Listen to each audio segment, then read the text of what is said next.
Hello students, PLC and SCADA, that is the subject for electrical and electronics 5th semester students, and the syllabus is according to PSBTE and IT Chandigarh. तो उसके under आज मैं lecture देने जा रहा हूँ relay पे। Relays are basically electromagnetic switch. Relays क्या है? These are the electromagnetic switch. Switch by mean switch से क्लियर होता है हमें कि it will be in either on और either off state. Okay, so ये एक तरह से स्विचिंग का ही काम करवाता है। जो हमें मार्केट में अवेलेबल है relays, these are having some structure like this. Okay, उसमें एक पूरा एक पैकेज होता है जिसमें एक तरफ 3 पिंस होती हैं और अदर साइड पे 2 पिंस होती हैं। जो वो अदर साइड वाली 2 पिंस होती हैं that are defined for operation NO and NC। So NO stands for normally open and NC stands for normally closed. And on the other side we are having the 3 pins. These 2 pins are defined for coil and this pin is for common. And this whole assembly is packaged in a plastic package. Okay. So जिसमें कि हमारे पास internal structure मैंने कुछ ऐसे draw किया है जिसमें आप देख सकते हो हमारे पास एक C शेप की स्ट्रक्चर है और साथ में एक मेटेलिक मूवेबल पार्ट है जो कि टू एंड फ्रो मूव करेगा on the basis of the supply which are providing at input. And the coil is wounded on this C shaped frame. तो ये जो सी शेप्ड फ्रेम देख रहे हैं आप, इस सी शेप के फ्रेम पे हमने एक कॉइल बाउंड की हुई है जस्ट लाइक दिस। ओके, और यहाँ पे इन दोनों असेंबली के बीच में एक स्प्रिंग पॉइंट किया है because spring is used here to store the restoring force. Okay, restoring force जो है वो ये स्टोर करेगा। अब प्रेजेंट स्टेट में क्या है, this contact is not closed, means कि इनके दो जो पॉइंट्स हैं इनके बीच में कुछ कॉन्टेक्ट नहीं है, तो इसको हम नॉर्मली ओपन स्टेट मानते हैं। और यहाँ पे है हमारे पास नॉर्मली क्लोज्ड, मींस ये जो दो कॉन्टेक्ट्स हैं ये आपस में ज्वाइंट है। ठीक है, और this is a case when we are not providing the DC input. So here we are not providing the DC input. You can say no DC input. Okay, no DC input. So DC input नहीं होने पे ये structure होता है। ठीक है, और जो जनरल असेंबली में भी हम देखें तो यहाँ पे नॉर्मली क्लोज का कॉन्टेक्ट कॉमन के साथ बना हुआ। अब क्या होगा, whenever we are providing the DC input, now DC input को हमने प्रोवाइड किया, तो प्रोवाइड किया तो उसके साथ क्या हुआ कि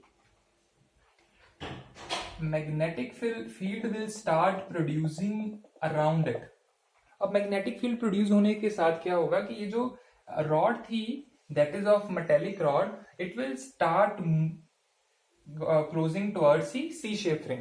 तो ये फ्रेम की तरफ मूव होना शुरू हो जाएगी। अब ये फ्रेम की तरफ मूव होगी तो क्या होगा कि इसकी नेक्स्ट जो होगी ये वाला कॉन्टेक्ट जो है, अगर ये मूव हो रहा है तो ये कॉन्टेक्ट भी मूव होगा साथ में, तो ये कॉन्टेक्ट इसके साथ मेक हो जाएगा। पहले ये ओपन कंडीशन में था ना, ये कॉन्टेक्ट नहीं था, लेकिन जब हमने प्रोवाइड की supply then it will get close to each other. Okay, तो ये कॉन्टेक्ट मेक हो जाएगा, this contact will make, and ये कॉन्टेक्ट अब इसके साथ कनेक्टेड है ना, तो ये वाला ओपन हो जाएगा। So this is the normally ये मेक था, अब ये क्या हो जाएगा, ब्रेक हो जाएगा। ठीक है, ब्रेक होने से क्या होगा कि अगर इंटरनल असेंबली में बात करें, यहाँ पे अगर कॉइल पे इनपुट दे रहे हो आप, तो ये वाला पॉइंट जो है ये ब्रेक होके इधर की तरफ हो जाएगा। ठीक है, so this is a basic working of the relay कि अगर हम इसको स्ट्रक्चर की फॉर्म में समझना चाहें तो ये कुछ ऐसे काम करेगा। ठीक है, और जो ये स्प्रिंग का काम था, हाँ, main work is of spring क्या है कि जब हम इसको सप्लाई दे चुके हैं और ये जो फ्रेम है it get closer to the C shaped frame. Okay, ये जो मूवेबल पार्ट था it is get closer to the C shaped frame, then this spring will store some force inside it. Okay, तो इसमें क्या होगा, ये spring क्या हो जाएगा, it will store some force inside it. तो अभी अगर हम इसको ब्रेक मतलब कि ये वाला जो हमारा मूविंग रॉड है इसको दोबारा से अपनी प्रीवियस पोजीशन में लेके जाना है, then spring will take it towards the previous position.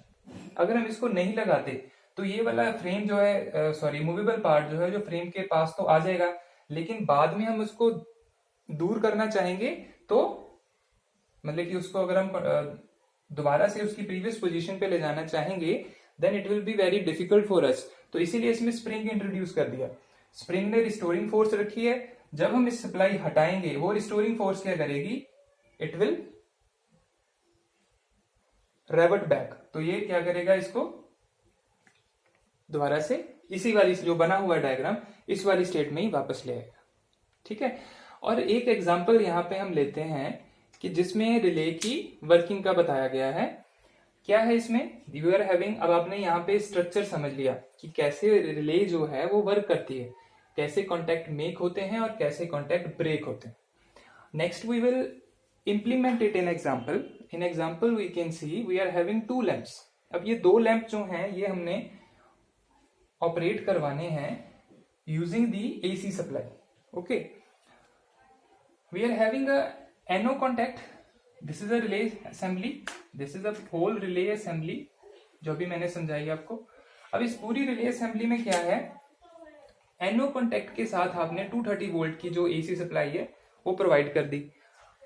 अब जो लैंप होगा वो ऑन ऑफ किस कंडीशन से होगा, अब नॉर्मली हमने डीसी इनपुट सपोज नहीं दे रहे, हमने अभी डीसी इनपुट प्रोवाइड नहीं की।